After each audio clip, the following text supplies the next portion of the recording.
So 2018 was an up and down year for AR. So we learned a lot as market signals indicated a softer or at least a slower market than many had expected in the past. So the questions now are, what are the biggest learnings? Where do we now sit, and what's the outlook for 2019?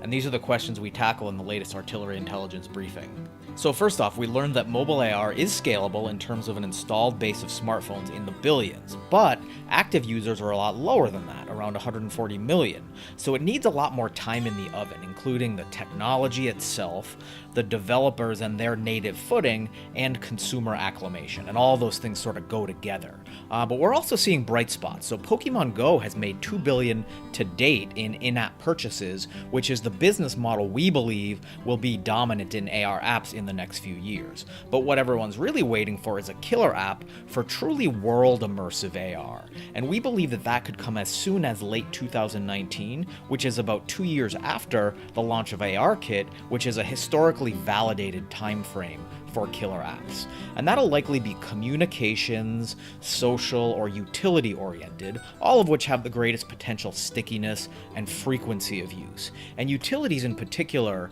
are kind of a mundane use case, but could really prove scalable, and we're really bullish on things like Google Lens. So lesson number 2 in 2018, the AR cloud really came into the collective consciousness in terms of the importance of a cloud data resource to feed AR devices with spatial mapping data and object recognition blueprints and other AR enabling resources.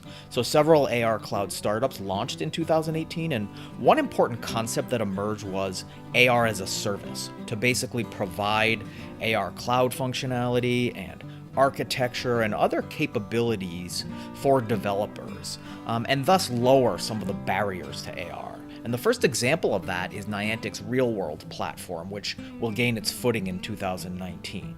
And along those lines, one of our 2019 predictions is that a breakout category of AR will be enabling technologies like this. It also includes building blocks and creative tools like Adobe Aero and Amazon Sumerian, and anything that really democratizes AR creation and distribution. Another important realization in 2018 is that AR advertising is actually working. It's currently one of the few places being monetized in AR, with just over 400 million spent in 2018, and we project that to grow to about 760 million in 2019. And that's been mostly branded AR lenses in social apps like Snapchat and Facebook. And the appeal to advertisers is strong brand engagement due to the immersiveness of things like trying on cosmetics virtually. And it's going to really go beyond brand awareness to drive actual conversions, given transactional functionality that's increasingly baked in, which makes it a rare full funnel ad medium. But the downside is that there's limited ad inventory due to a relatively low active user base for AR and short AR session lengths, which both kind of diminish that ad inventory. So we believe that going forward, the AR ad mix will shift from these social lenses to visual search, such as Google Lens. And currently that's a bit behind in monetization due to its complexity, but we believe the high intent use case, just like search itself, will be a strong revenue driver in a few years.